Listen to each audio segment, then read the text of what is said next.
Assalamualaikum warahmatullahi wabarakatuh. Kembali lagi di channel Kisah Warganet. Di kesempatan kali ini saya akan membawakan sebuah kisah yang berjudul Korban Keserakahan Adik Kandung. Seperti apa ceritanya? Tanpa banyak basa-basi lagi, mari kita masuk ke ceritanya.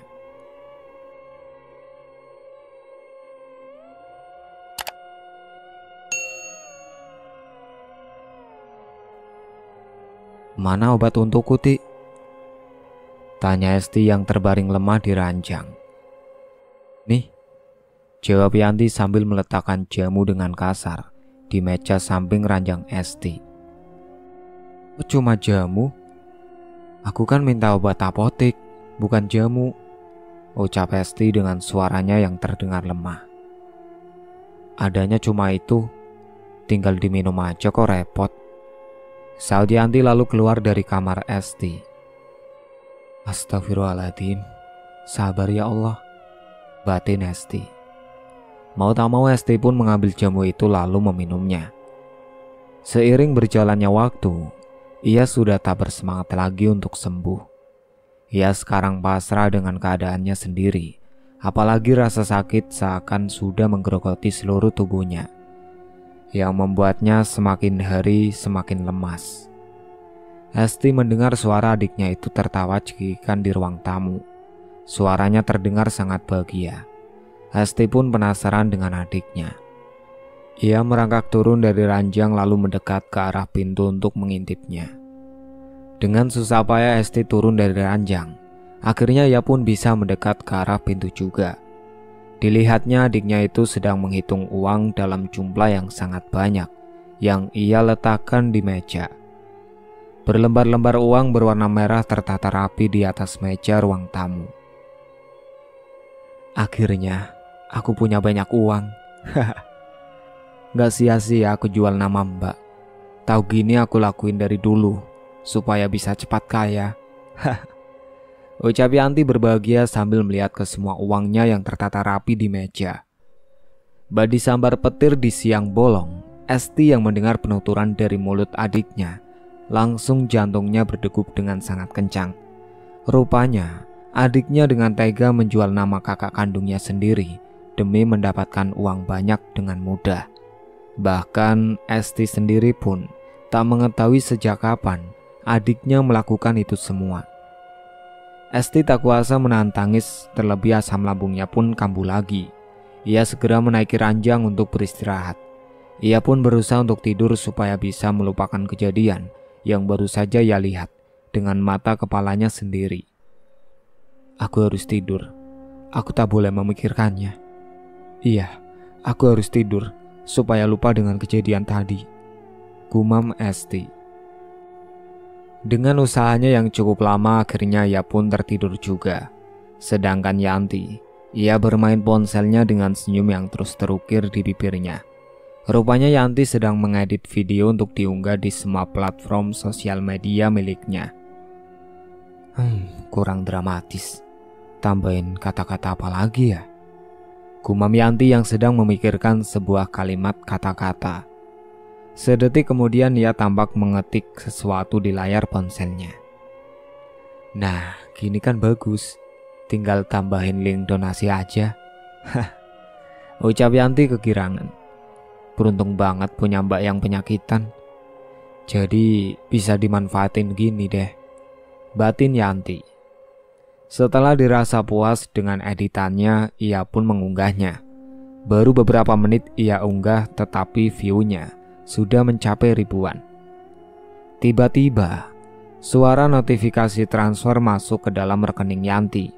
Ia merasa puas dengan semuanya. Ia membaca komenan orang lain di akunnya pun sampai tertawa terbahak-bahak. Karena aslinya tidak separah itu penyakit yang dialami kakaknya. Tetapi Yanti menambah-nambahkannya sendiri supaya lebih banyak lagi orang yang berempati dengannya. Ia pun membalas komenan-komenan itu dengan lebih dramatis lagi supaya lebih menambah kesan yang menyedihkan. "Ya Allah, aku kasihan sekali lihatnya. Jadi tidak tega. Sudah aku transfer di rekening ya kak. Semoga kakaknya lekas sembuh. Amin," Meski jumlahnya tak sebanyak yang lainnya, tapi semoga saja dengan sedikit bantuan dariku mampu membantu pengobatan Neng Esti. Salam buat kakaknya, semoga lekas sembuh. Terima kasih Kak doanya. Makasih banyak ya buat semuanya yang udah bantu donasi. Semoga penyakitnya segera diangkat. Secari kalimat singkat yang Yanti tulis sendiri di akunnya. Kira-kira seperti itulah bunyi komenan-komenan orang lain yang mampir di akunnya.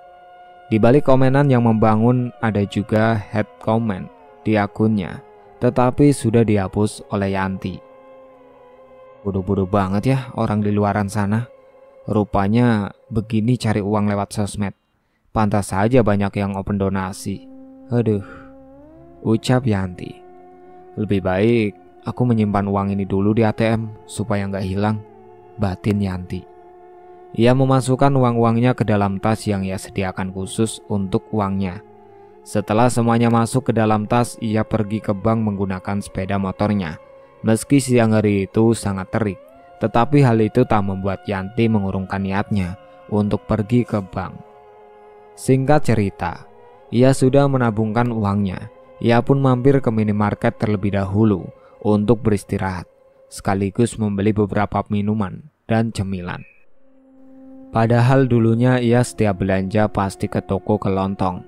Tetapi semenjak ia mempunyai uang banyak dari hasil open donasi, ia sekarang malah boros dan juga sering mengemburkan uangnya.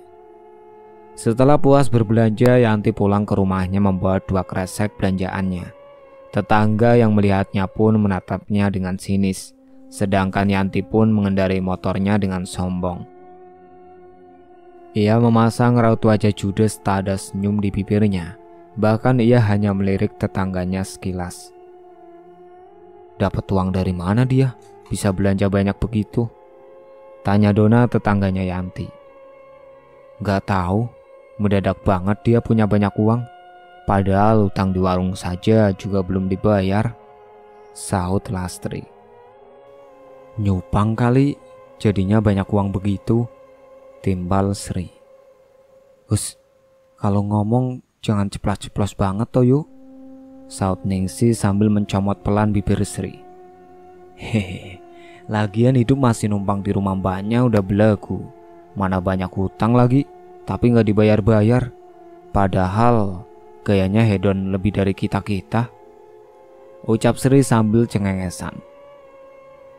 Iya ya, Esti kok tumben, dia gak kelihatan udah seminggu ini loh, aku gak lihat. Padahal biasanya dia tiap sore selalu nyapu di luar, ucap Dona yang menyadari ketidakhadiran Esti, kakaknya Yanti. Loh, iya juga ya. Biasanya Esti juga kan tiap sore pasti gabung ke kita, walaupun cuma sekedar duduk-duduk sambil menyimak obrolan kita, sahut Lastri. Iya, dilihat-lihat dia lucu juga, gak pengen ketinggalan berita, tapi tiap kita gosip selalu diem aja, ucap Ningsih. Keempatnya tersenyum lalu tertawa mengingat tingkah laku Esti yang setiap mereka ngumpul untuk gosip, si Esti hanya diam, menyimak obrolannya. Prinsipnya ia tak mau ketinggalan gosip, tapi tak mau menambah dosa karena membicarakan orang lain di belakang. Besok main ke rumah Esti yuk, kayaknya dia sakit lagi deh, ajak Lastri. Gas saja, kita bawain makanan kesukaannya. Sekalian kita bikin rujak apa ya? Sahut Sri. Lah, kalau dia nggak boleh makan sambal gimana? Tanya Dona. Ya nggak apa-apa, kan masih bisa makan buahnya aja. Lagi pula, buah juga sehat untuk tubuh kan? Jawab Sri. Tumben kamu pinter Sri, sahut Ningsih diakhiri dengan ketawa ketiga temannya. Ye, meski otak aku lemot, gini-gini juga pinter dong, ucap Sri. Mereka berempat merupakan teman baik Esti dari kecil. Bahkan dulu saat sekolah, dari TK sampai SMK, mereka selalu satu sekolahan dan juga sekelas terus-menerus. Sampai kini umur mereka 27 tahun, mereka masih berteman dengan baik. Sejauh ini tidak ada pengkhianatan dalam pertemanan mereka. Meski Esti berteman dengan teman-temannya, tetapi temannya Esti tak menyukai Yanti. Karena menurut mereka, sifat Yanti terlalu sombong dibanding mereka semua. Jadi mereka tidak begitu akrab dengan Yanti. Keempat teman Esti sudah mempunyai keluarga masing-masing. Bahkan sudah ada yang mempunyai 2 anak. Sedangkan Esti, ia tidak bisa mempunyai anak. Setelah menikah berjalan 3 tahun, ia belum dikaruniai anak. Tetapi suaminya sangat menginginkan keturunan. Jadi dengan berat hati, Esti mau mengikhlaskan untuk mencari yang lebih darinya. Esti rela berpisah dengan suaminya karena dari pihak suami dan keluarganya seringkali menanyakan keturunan kepadanya. Awalnya suaminya meminta izin kepadanya untuk menikah lagi karena paksaan dari orang tuanya. Tetapi Esti sadar, daripada dia dipilih kasih, mending ia yang mengalah. Jadilah dirinya berpisah sejak 3 tahun yang lalu. Suatu ketika Esti bertemu dengan anak kecil berlarian yang sengaja menabraknya di taman. Rupanya, anak kecil itu anak dari mantan suaminya dan istri barunya. Esti menatap keluarga kecil itu dengan senyum penuh haru. Ia bahagia melihat mantan suaminya bahagia, meski kebahagiaannya bukan dengan dirinya. Hal yang membuat Esti sedih ketika ia mendengar mantan suaminya itu memanggil anaknya. Mantan suaminya itu menggunakan nama gabungan mereka semasa masih berpacaran. Tian Estiangga. Nama itu sudah mereka rencanakan akan mereka gunakan jika mereka memiliki anak laki-laki. Dan sekarang, impiannya pun terkabul. Tetapi anak itu bukan dari rahim Esti. Jujur saja Esti merasa kasihan dengan istri barunya jika mengetahui maksud dari nama anaknya itu. Tetapi semoga saja istri barunya tak mengetahuinya. Esti baru terbangun pada sore hari. Ia merasa perutnya keroncongan, tetapi adiknya belum mengantarkan makanan ke kamarnya. Ia pun mengambil ponsel yang ada di meja samping tempat tidurnya. Saat ia menghubungi adiknya, tiba-tiba Yanti masuk ke dalam kamarnya, membawa nampan yang berisi makanan dan minuman untuknya. "Lama sekali, dari mana saja?" tanya Esti. "Sabarlah, tadi beli beras dulu, berasnya habis," jawab Yanti. Kamu gak aneh-aneh kan, Dek?" tanya Esti sambil mengatur posisi duduknya. "Aneh-aneh gimana sih?" tanya Yanti sambil menyuapi bubur. "Mbak dengar-dengar kamu open donasi. Buat siapa? Dan buat apa kamu ngelakuin itu?" tanya Esti. Sial, rupanya dia sudah tahu, batin Yanti. "Oh, itu buat beli obat, Mbak. Kenapa? Gak boleh emangnya?" jawab Yanti. "Sejak kapan kamu ngelakuin itu?" tanya Esti. "Baru 3 hari ini. Lagian aku capek harus kerja di rumah orang lain. Belum lagi ngurus rumah, ngurus Mbak. Mana gajinya sedikit pula. Capek Mbak aku," jawab Yanti. "Iya, Mbak gak ngelarang kamu buat open donasi. Tapi kalau Mbak udah sembuh, stop ya," ucap Esti memperingati adiknya. "Iya Mbak," jawab Yanti. "Stop, gak maulah. Udah enak-enak juga nyari uang gampang. Kok disuruh stop?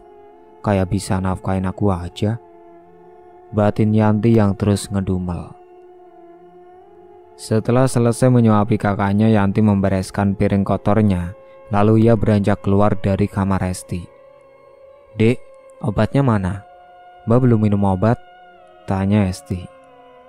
"Aduh, aku lupa belinya. Besok aja ya Mbak," jawab Yanti lalu langsung keluar dari kamar. Yanti, gimana Mbak mau sembuh? Kamu aja gak bisa ngurus Mbak dengan benar," gumam Esti menggelengkan kepalanya. Tak lama kemudian Yanti masuk lagi ke dalam kamar Esti sambil membawakan segelas jamu. "Jamu lagi? Bukannya kamu dapat uang banyak? Kenapa cuma jamu doang?" tanya Esti. "Udah malam Mbak, adanya cuma jamu. Jamu dulu aja kenapa sih? Lagian juga sama-sama menyehatkan," jawab Yanti dengan raut wajah kesal. "Jamunya ini beda Dek. Jamunya ada kecut-kecutnya. Mbak kan gak boleh makan atau minum yang kecut-kecut, ucap Esti. Alah mbak, sok tahu banget jadi orang. Nih minum, kalau gak minum aku gak mau beliin mbak obat atau jamu lagi. Saudianti lalu berlalu pergi meninggalkan Esti sendirian. Ya Allah dek, padahal mbak lihat kamu punya banyak uang, tapi kenapa malah gak beliin obat aja? Padahal kalau beli obat gak mungkin sampai seminggu ini mbak sakit dek, batin Esti. Aku gak yakin habis minum ini gak sakit perut lagi, batin Esti sambil menggenggam segelas jamu itu. Mau tak mau ia pun meminum jamu itu hingga habis. Benar saja, sesuai dugaannya, perutnya pun menjadi sakit lagi seperti ditusuk-tusuk pisau. Esti sendiri pun tak tahu adiknya memberinya jamu apa, karena pasti setelah meminum jamu itu, perutnya langsung sakit, dan ia rasa tak ada perubahan apapun. Keesokan harinya Yanti tetap berangkat kerja seperti biasanya. Karena ia belum resign jadi buruh cuci di kota, yang jaraknya lumayan jauh dari desa. Ayo cepat-cepat masuk, mumpung Yanti udah pergi, ajak Dona. Ternyata mereka berempat sudah berkumpul di rumah Lastri, yang letaknya tak jauh dari rumah Esti. Mereka langsung pergi ke rumah Esti setelah melihat kepergian Yanti. Assalamualaikum, Esti, ucap mereka kompak saat mau masuk rumahnya Esti. Untungnya pintu rumah Esti tidak terkunci, jadi mereka bisa dengan mudah masuk ke dalam rumahnya. Tanpa menunggu dibukakan dulu, mereka langsung menyelonong masuk ke dalam kamar Esti. Esti terkejut karena ia didatangi banyak teman-temannya. Ia tersenyum lebar, teman-temannya sangat mensupport dirinya untuk sembuh. Tetapi ia kembali murung saat teringat kelakuan adiknya yang selalu memberinya jamu bukan obat khusus. Padahal harga obatnya pun tak mencapai ratusan ribu dibanding barang-barang yang adiknya beli. Esti tiba-tiba merasa mual. Temannya pun terkejut. Mereka refleks memijat leher belakang Esti. Aku mau istirahat ya. Tubuhku rasanya sangat lemas. Kalian lanjut saja, gak apa-apa, ucap Esti lalu merebahkan tubuhnya. Kamu sudah makan sama minum obat belum? Tanya Ningsih. Sudah, tadi sebelum kalian kesini. Ya sudah, istirahatlah terlebih dahulu, Ti. Kita pamit pulang ya. Pamit Dona. Iya, makasih ya sudah menjengukku, ucap Esti sambil tersenyum ke arah mereka. Sama-sama, lekas sembuh ya, sahut Dona. Lekas sembuh ya, Ti, ucap Lastri dan Sri kompak. Iya, makasih banyak buat semuanya. Maaf ya, aku sudah merepotkan kalian, ucap Esti. Gak ngerepotin kok, Ti. Semangat ya buat sembuh, kamu pasti bisa, ucap Ningsih. Esti mengangguk. Ia merasa beruntung mempunyai teman sebaik mereka. Keempat temannya pun pergi meninggalkan Esti sendirian di dalam kamar. Ia kembali merasa mual sampai tubuhnya terasa lemas. Esti pun menghubungi Yanti pada saat jam istirahat. Ia meminta untuk dibelikan obat. Ngapain sih Mbak nelpon? Ganggu banget deh, batin Yanti saat melihat siapa yang menelpon ponselnya yang ada di meja. Yanti melanjutkan makannya. Ia pura-pura tak tahu jika ada telepon masuk. Sesekali ia bercandaan dengan teman-temannya. Ayo Dek, angkat, gumam Esti sambil menggenggam teleponnya. Berkali-kali Esti menelpon tetapi Yanti tak kunjung mengangkatnya. Kamu di mana sih Dek? Gumam Esti menatap ponselnya penuh harap. Berisik banget, angkat dulu tuh teleponnya Ti, ucap Raisa yang merasa terganggu karena dari tadi teleponnya Yanti terus berdering. Biarin aja lah, gak penting, sahut Yanti cuek. Itu kakakmu loh yang nelpon, siapa tahu dia lagi butuh sesuatu, ucap Mila yang tak sengaja melihat ponsel Yanti. Akhirnya Yanti mengalah. Ia mengangkat telepon dari kakaknya. Bentar ya, izin angkat dulu, ucap Yanti lalu ia ke toilet untuk mengangkat telepon itu. Iya, sahut temannya. Sesampainya di toilet. Apa sih Mbak? Sumpah ganggu banget. Ada apa sih telepon mulu? Tanya Yanti to the point setelah teleponnya tersambung. Kamu di mana? Mbak minta tolong belikan Mbak obat. Penyakit Mbak kambuh lagi. Ucap Esti dengan suaranya yang terdengar lemah. Aku lagi main sama temanku. Nanti ajalah kalau pulang, sahut Yanti, lalu mematikan teleponnya secara sepihak. Tapi Mbak udah gak kuat, Ti. Please, belikan Mbak obat dulu sebentar, ucap Esti memohon. Halo, Yanti? Ti? Kok gak jawab? Ucap Esti memanggil-manggil adiknya. Saat ia lihat ternyata teleponnya sudah dimatikan sepihak. Astagfirullah, gumam Esti. Ganggu banget, punya Mbak satu aja kerjaannya ngerepotin mulu, gumam Yanti lalu ia keluar dari toilet. Setelah selesai mengangkat telepon dari mbaknya, Yanti kembali lagi ke tempat duduknya lagi. Tetapi sesampainya di tempat, teman-temannya malah sudah bersiap untuk pergi. Pada mau kemana? Kan makannya belum selesai, tanya Yanti. Sorry ya, aku ada urusan mendadak. Aku pergi dulu, jawab Mila. Aku juga pergi dulu, Ti. Bokap aku hari ini pulang soalnya, jawab Raisa.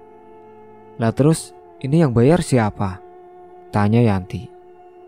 Bayar lo dulu ya, ntar aku ganti, jawab Raisa, lalu keduanya berlalu pergi, meninggalkan Yanti sendirian. Sial. Gumam Yanti yang merasa dibodohi oleh temannya. Permisi, ini bilnya kak. Totalnya Rp9.875.000 ya kak. Mau dibayar pakai cash apa scan? Tanya pelayan. Mahal banget. Gak salah kak, segitu totalnya, tanya Yanti. Iya kak, karena menunya yang dipesan menu yang paling mahal semua ya kak, jawab pelayannya. Apes banget aku hari ini, batin Yanti.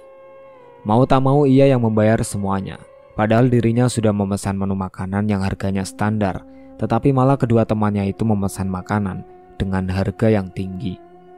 Setelah membayarnya, ia pulang ke rumah dengan perasaan dongkol. Jika waktu istirahat tiba, pasti Yanti keluar colong-colongan untuk makan siang di resto. Karena insiden tadi di resto, membuatnya jadi malas lagi untuk pulang ke tempat kerjaannya. Yanti mengendarai sepeda motornya dengan kecepatan tinggi, sampai beberapa kali dirinya mau menabrak orang lain. Tak lama kemudian ia sampai di rumah. Ia pun sampai lupa untuk membelikan obat. Apa untungnya punya teman kaya, kalau ujungnya aku juga yang bayarin makanannya semua. Mana makanannya mahal-mahal lagi.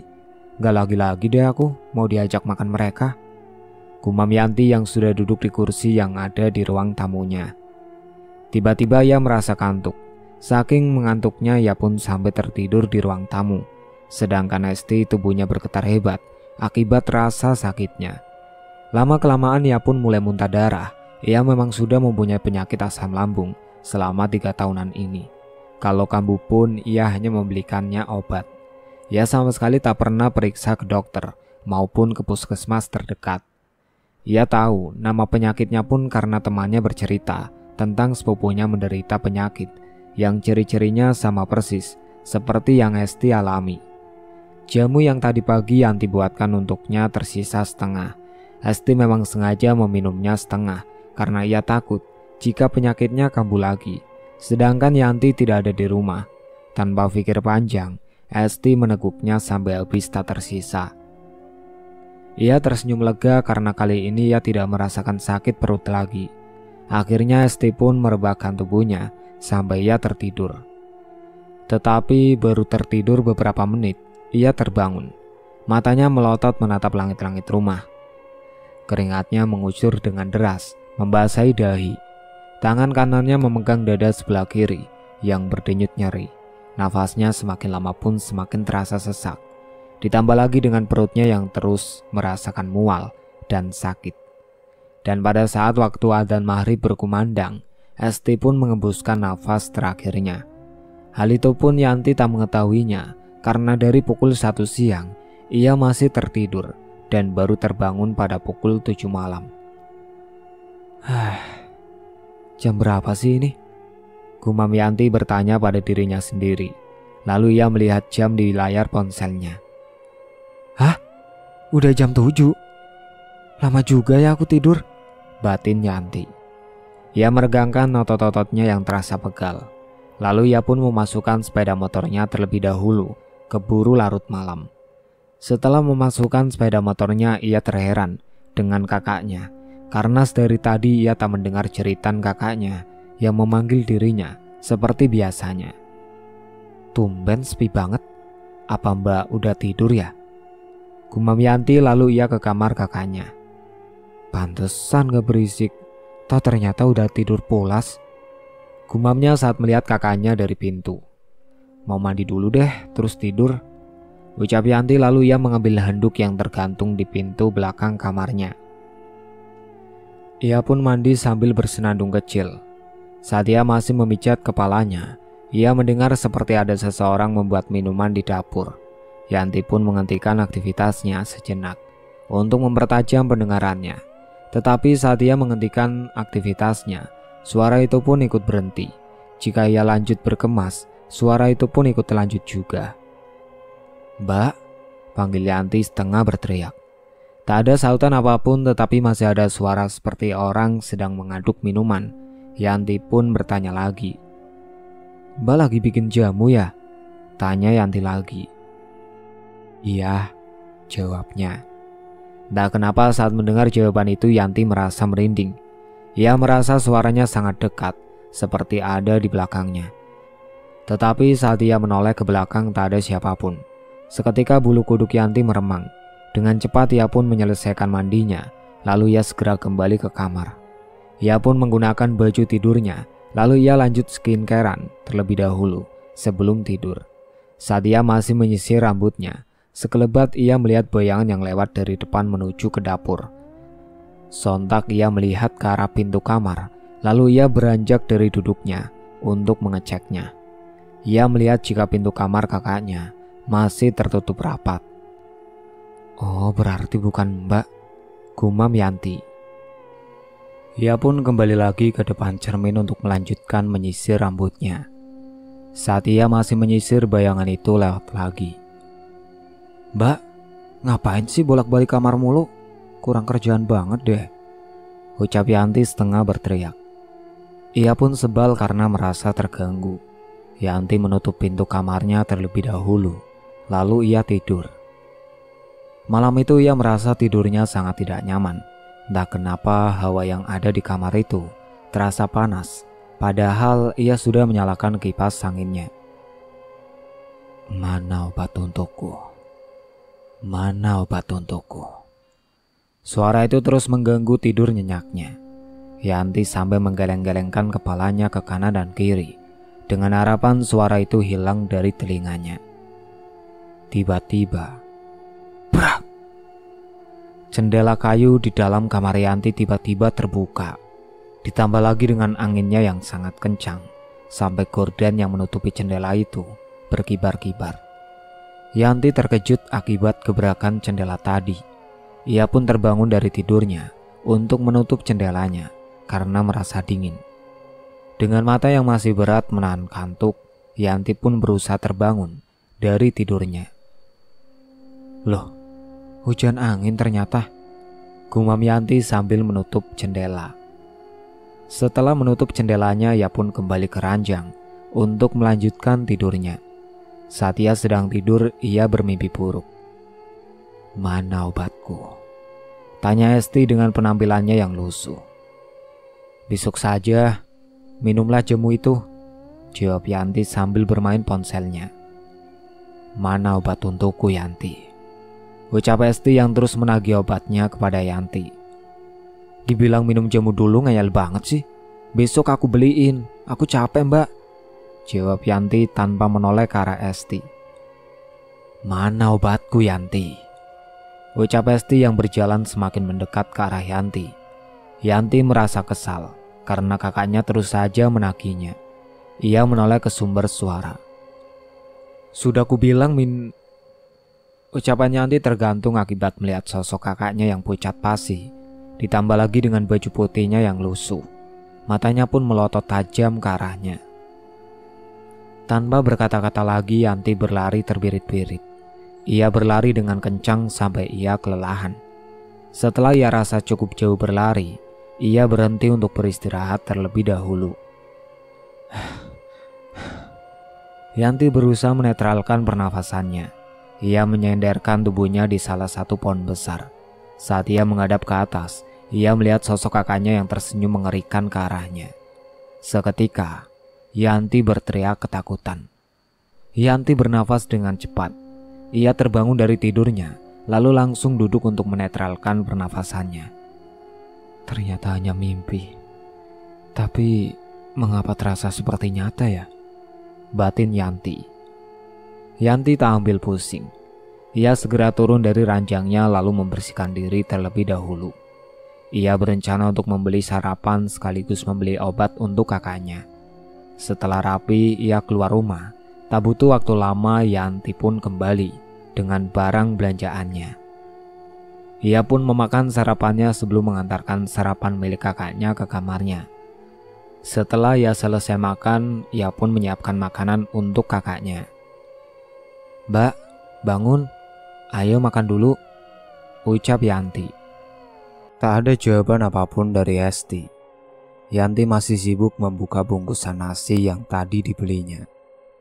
Tiba-tiba tangan Yanti dicengkram dengan kuat oleh tangan dingin Esti. "Mana obat untukku?" ucapnya dengan bola matanya yang full berwarna putih menatapnya.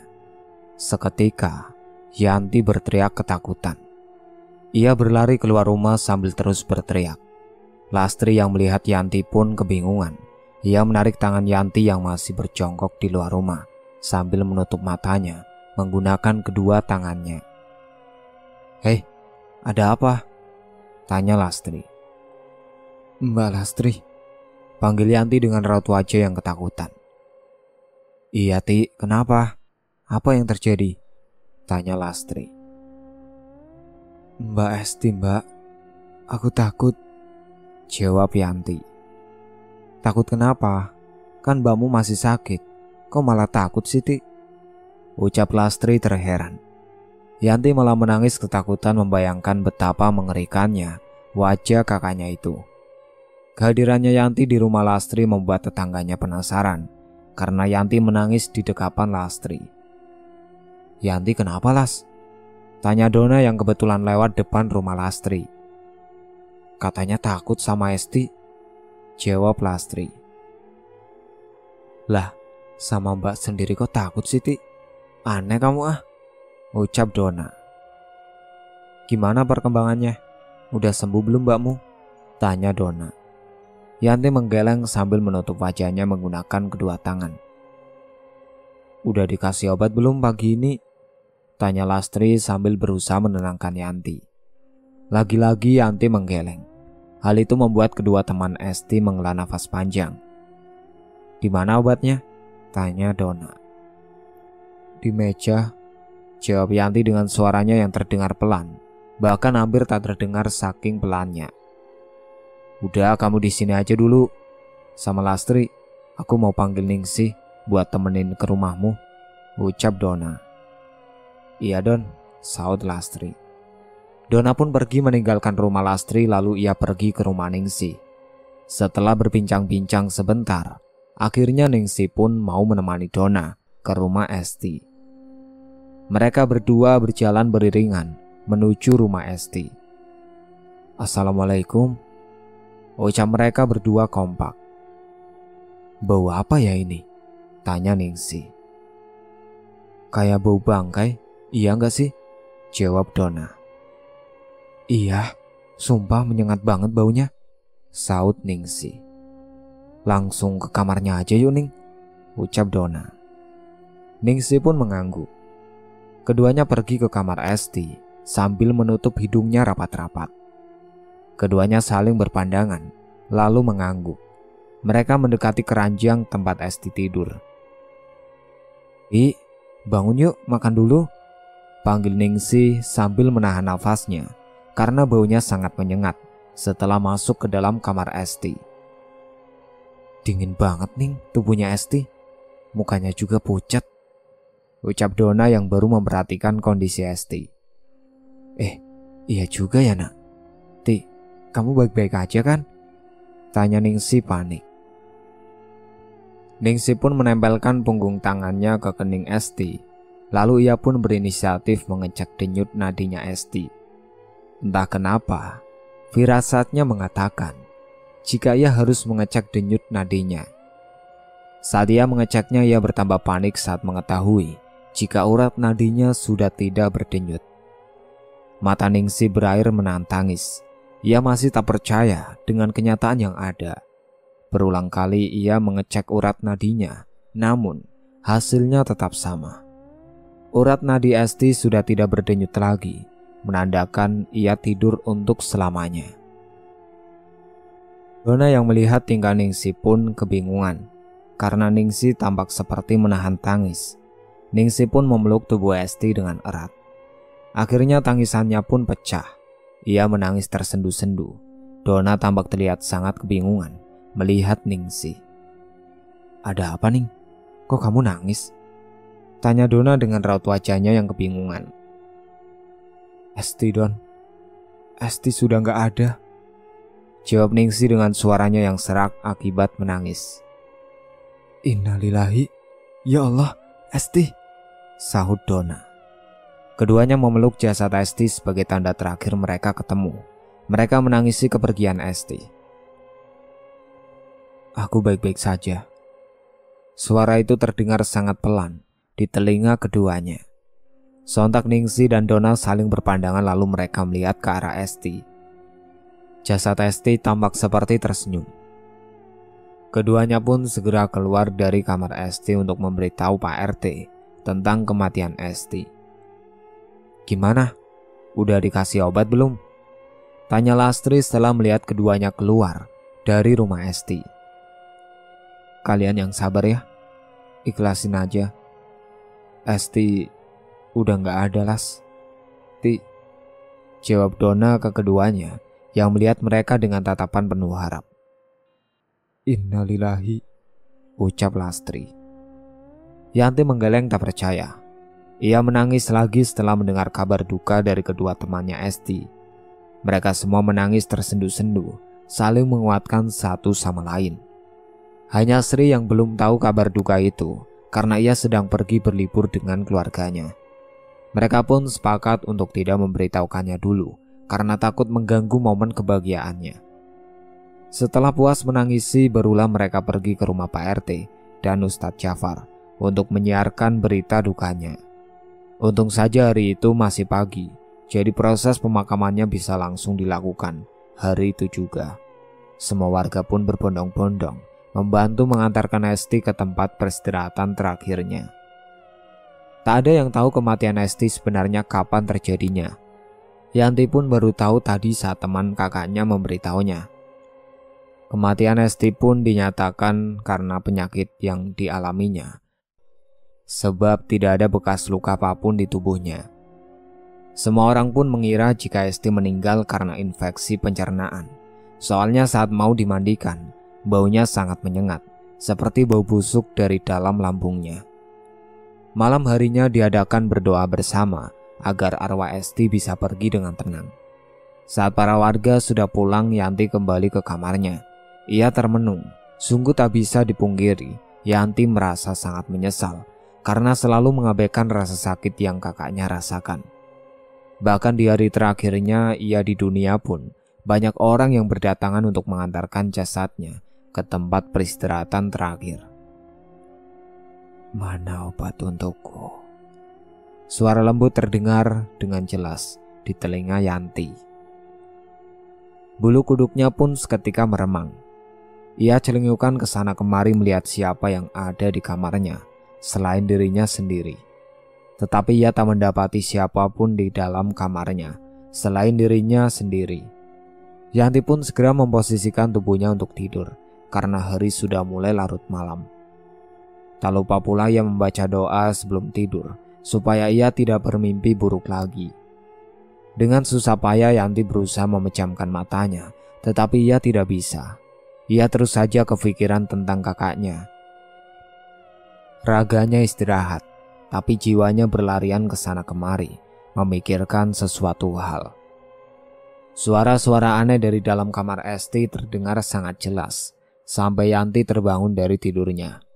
Ia berniat untuk mengeceknya terlebih dahulu. Ia pun beranjak dari tidurnya. Saat sampai di depan kamar Esti, Yanti tak mendengar suara itu lagi. Ia pun mengurungkan niatnya untuk mengecek. Saat Yanti mau membalikkan badan menuju ke kamarnya lagi, ia mendengar suara-suara aneh itu lagi. Terdengar seperti jeritan, tangisan, amarah, kekesalan campur jadi satu, membuatnya merasa terganggu mendengarnya. Dengan geram pun Yanti membuka pintu kamar Esti dengan kasar. Setelah dibuka ia tak mendapati siapapun di sana. Yanti pun masuk ke dalam kamar untuk mengeceknya. Pelan tapi pasti, Yanti telah masuk ke dalam ruang kamar Esti. Pintu kamarnya tiba-tiba tertutup dengan keras, padahal tak ada angin kencang. Yanti terlonjak kaget, lalu ia mendekat ke arah pintu itu, berusaha untuk keluar dari dalam sana. Tidurlah, tempat ini sangat nyaman dan cocok buatmu. Suara tadi kembali terdengar dengan jelas di telinga Yanti, tetapi kali ini suaranya lumayan keras. Bulu kuduk Yanti meremang. Ia merasakan hembusan nafas dingin di leher belakangnya. Saat ia menoleh ke belakang, Yanti melihat arwah kakaknya terbaring di ranjang sambil menatap tajam ke arahnya. "Mana obat untukku?" ucapnya dengan suaranya yang serak. Yanti menggeleng-gelengkan kepalanya. Ia berharap arwah kakaknya itu hilang dari pandangannya. Tetapi ternyata tidak. Justru malah arwah kakaknya kini mendekat ke arahnya. Ia berjalan tertati-tati sambil terus berkata, menagih obatnya. Yanti merasa pusing mendengarnya sampai ia berjongkok sambil menutup kedua telinganya. "Aku sudah membelikanmu obat, Mbak, tapi kamu tidur," sahut Yanti. Yanti berharap dengan dirinya menjawab ucapan kakaknya, maka kakaknya akan berhenti menerornya. Tetapi justru arwah Esti semakin menjadi-jadi. Ia tertawa mengerikan sambil terus menagih obatnya. Pergi Mbak, jangan ganggu aku," pekik Yanti. Ia meraba-raba barang yang ada di sekitarnya, lalu melemparkannya ke arah Esti, sampai tak sengaja cermin yang ada di kamar itu pecah, akibat terkena barang yang dilemparkan oleh Yanti. "Mana obat untukku, Yanti?" ucap arwah Esti diiringi dengan gelak tawanya yang menggelegar. "Pergi, Mbak," pekik Esti sambil melemparkan vas bunga. Cermin itu pecah berkeping-keping. Keadaan menjadi hening. Tak ada suara rintihan lagi. Perlahan Yanti pun membuka matanya. Setelah ia rasa aman, buru-buru ia pergi dari kamar itu. Lalu ia masuk ke dalam kamarnya. Tanpa berbibu lagi, Yanti langsung merebahkan tubuhnya di ranjang. Karena kelelahan, ia pun tertidur sampai pagi hari tiba. Keesokan paginya ia melakukan aktivitas seperti biasanya. Ia membeli sarapan terlebih dahulu sebelum berangkat kerja. Yanti memakan sarapannya sambil melihat video di ponselnya. Aku males banget kerja lagi. Apa aku open donasi lagi aja ya? Lagian saldonya pun tinggal sedikit. Dan juga aku dapat uang dari mana lagi buat biaya 7 hari ini? Gumam Yanti sambil memikirkan keputusan yang tepat. Bodoh amat lah. Cuman dari donasi ini aku bisa dapat uang banyak. Batin Yanti, lalu ia membuka aplikasi yang biasa ia gunakan untuk mengedit. Yanti melakukan aksinya lagi. Ia mengedit video sedramatis mungkin supaya penontonnya banyak yang mengasihaninya. Ia gunakan kematian kakaknya kemarin untuk bahan konten videonya. Setelah selesai mengedit, ia pun mengunggahnya di semua platform media sosial miliknya. Keesokan harinya, video yang dibuatnya tembus 5 juta penonton dalam sehari. Ia sangat bahagia melihatnya, karena selain mendapat saldo yang banyak, ia pun memiliki banyak pengikut dan like. Tak sengaja konten video yang Yanti buat lewat di beranda Lastri. Lastri terkejut saat ia sedang melihat video di layar ponselnya. Tiba-tiba saja konten video yang Yanti buat lewat di berandanya. Apa-apaan ini Yanti? Kok tega banget dia gunakan kematian Esti untuk konten sampah seperti ini? Gumam Lastri bertanya-tanya. Padahal hari masih pagi, tapi Lastri sudah berkacak pinggang melihat kelakuan Yanti. Saat ia mau keluar rumah menghampiri Yanti, ia melihat Yanti keluar dari rumahnya dengan pakaiannya yang sangat rapi. Lastri pun mengurungkan niatnya untuk menegur Yanti hari itu juga. Mau kemana tuh anak? Gumam Lastri. Ia pun masuk ke rumah Lastri karena tidak jadi menemui Yanti. Ia berniat akan pergi ke mall untuk me time. Ia merasa sangat bahagia karena saldo di rekeningnya tembus 3 digit. Sebab banyak sultan-sultan juga yang ikut donasi. Sesampainya di mall, ia langsung memarkirkan motornya lalu masuk ke dalam mall itu. Saat melewati toko baju, ia melihat satu baju yang menarik di matanya. Akhirnya ia pun memasuki toko itu. Ia juga memilih beberapa baju dan celana yang menurutnya bagus dan mahal. Saat ia akan mengambil baju, tiba-tiba ia diserobot oleh ibu-ibu yang gayanya tak kalah hedon dengannya. Yanti pun menoleh untuk melihat siapa orangnya. "Loh, ibu?" panggil Yanti yang terkejut saat melihat wanita yang tadi menyerobot ambil baju. "Yanti?" panggilnya dengan pelan. "Cih, gayanya doang yang hedon. Giliran kemarin dikabarin anak pertamanya meninggal, gak mau datang. Ngirim uang pun gak sama sekali," ucap Yanti menatap penuh kebencian terhadap ibunya. "Salah siapa kalian malah lebih memilih ayah daripada ibu? Rasain saja tuh kalian hidup miskin," saut Arsil, ibu kandung Yanti dan Esti. Mana ada begitu? Jelas-jelas dulu ibu sama selingkuhan ibu yang nelantarin kita. Dasar gak tahu diri, ucap Yanti dengan suaranya yang sengaja ia keraskan supaya para pengunjung di toko itu mendengarnya. Setelah mengatakan itu, ia berlalu pergi dari hadapan ibunya. Hatinya sangat teriris karena melihat ibunya dan juga yang menjadi teringat lagi dengan ayah dan kakaknya yang sudah tiada. Ia membayarnya terlebih dahulu sebelum pergi dari toko itu. Moodnya pun menjadi berantakan akibat bertemu dengan ibunya. Ia pun kembali lagi ke rumah. Hari sudah siang, perutnya pun terasa keroncongan. Yanti pergi ke dapur untuk membuat makan siang untuk dirinya sendiri. Jika saat masih ada kakaknya, pasti ia hanya menunggu makanannya matang saja. Yanti tak pernah sedikit pun membantu pekerjaan rumah Esti. Meski kelakuan Yanti begitu, Esti tetap menyayangi adiknya sepenuh hati. Tetapi balasan Yanti ke kakaknya justru sangat kejam. Padahal kakaknya hanya minta dibelikan obat saja, tetapi Yanti selalu memberinya jamu 10 ribuan. Dan akibat keseringan meminum jamu yang entah khasiatnya untuk apa, hal itu berujung nyawa Esti melayang. Yanti meneteskan air matanya lagi saat ia sedang memasak. Ia benar-benar menyesal. Ia sangat merindukan kakaknya. Setelah masakannya matang, ia memakannya dengan lahap karena sudah sangat lapar. Setelah selesai makan siang, ia tertidur sampai hari menjelang petang. Ia melihat jam di layar ponselnya yang menunjukkan pukul 6. Ia pun buru-buru memasukkan motornya karena ia tak berniat untuk keluar lagi. Dengan gerakan kilat ia membersihkan ruang tamu yang akan digunakan untuk mengaji. Kemudian ia mandi terlebih dahulu karena ia rasa badannya sangat lengket. Saat ia sedang mandi, ia mendengar seperti ada suara yang sedang memasak. Yanti tak merasa takut karena ia pikir ibu-ibu tetangganya sudah datang ke rumahnya untuk memasak makanan yang akan disajikan untuk para jamaah masjid. Tak lama kemudian Yanti sudah selesai mandi. Saat ia keluar dari kamar mandi, "Loh, masih sepi? Bukannya tadi udah ada yang memasak?" gumam Yanti terheran. "Mbak Ani, Mbak," panggil Yanti tetapi tak ada sautan apapun. Dengan langkah cepat Yanti berjalan menuju ke kamarnya. Tetapi saat ia mau membuka pintu kamarnya, sekelibat ia mencium semerbak bau melati dan kemenyan yang sangat menyeruak.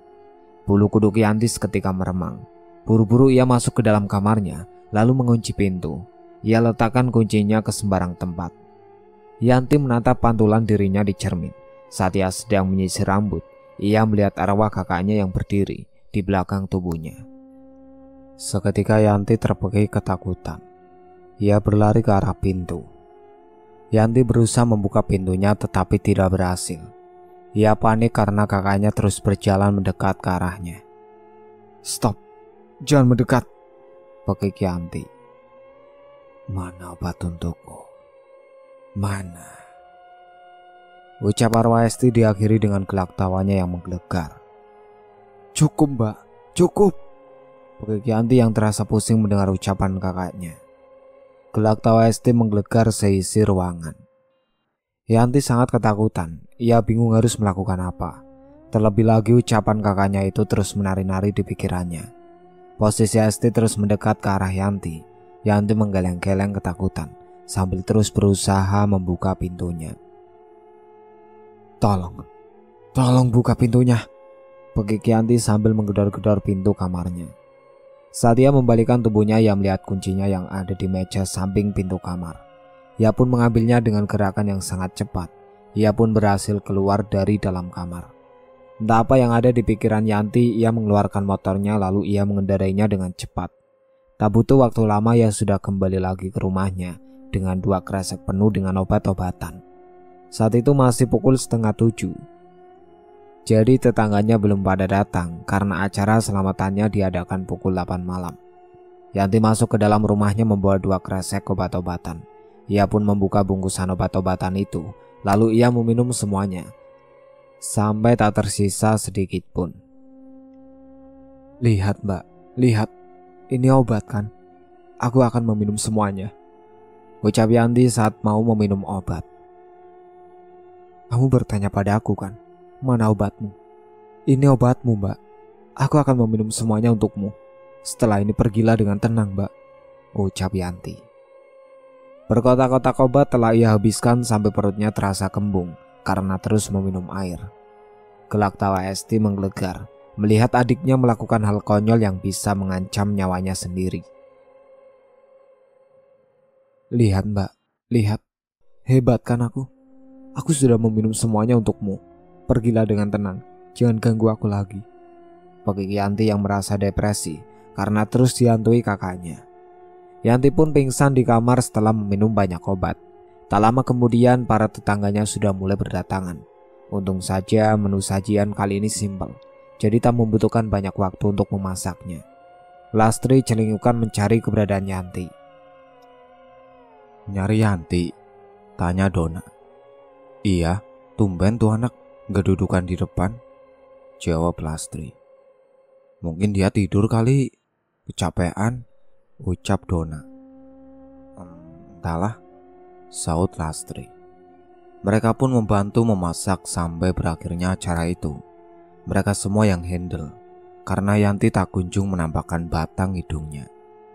Setelah semuanya selesai, Lastri, Dona, dan Ningsi berniat berpamitan kepada Yanti sekaligus meminta uang bayaran untuk tukang masaknya. "Yanti, kamu di dalam kan?" panggil Lastri sambil mengetuk pintu kamar Yanti yang tertutup.